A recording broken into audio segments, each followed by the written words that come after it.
Lurking on Tubi is this forgotten 1984 slasher called Too Scared to Scream, starring Mike Connors, Ann Archer, Maureen O'Sullivan, and Ian McShane. I would like to start a petition that we change the name of this movie to Too Terrified to Tattle. Knowing what I know at the end of the movie, I believe the killer's main target, the one they saved for the end of the killing spree, knew exactly who was doing it and why, but was afraid to tell the police, for reasons not explained. Everyone's a suspect in this sleazy New York tale of cops versus perverts. You got some people living in an upscale apartment building who work in high fashion, but use it as a front for prostitution. Also, you got the quirky folks who work for them, including the funny cleaning lady who finds the first body in a clothes dryer, a limo driver who might be a pimp, and beautiful McShane as a makeup-wearing, Shakespeare-quoting doorman.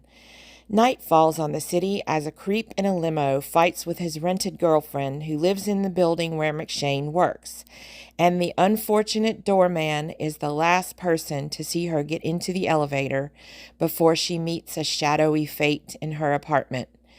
Directed by Tony LoBianco, who you probably remember better as an actor, Too Guilty to Grass makes the most of the archetypical dirty street that is lined with horror and porno theaters, sending Detective Connors and his partner Archer there to that street.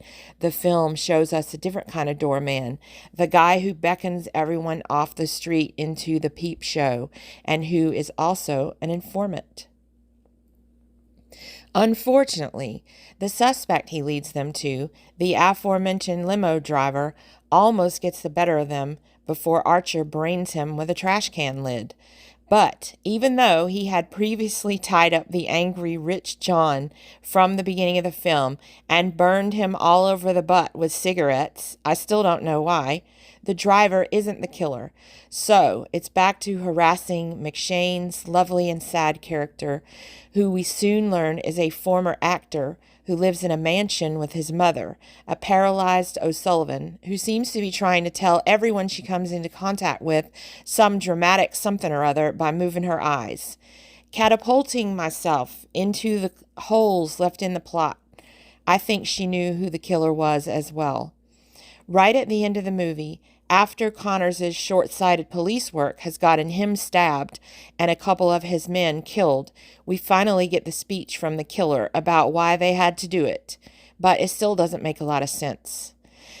I made this a double feature with Hannah and her sisters just so I could hear O'Sullivan talk again, and in doing so, I was struck by the sharp contrast between the dirty old New York of Too Complacent to Complain and the beginnings of gentrification. Before I was born, my parents had a cat who loved to watch the car chases every week on Mannix. So that's what I think about when I see Mike Connors. But now I'll have to imagine Mannix versus Lovejoy as well.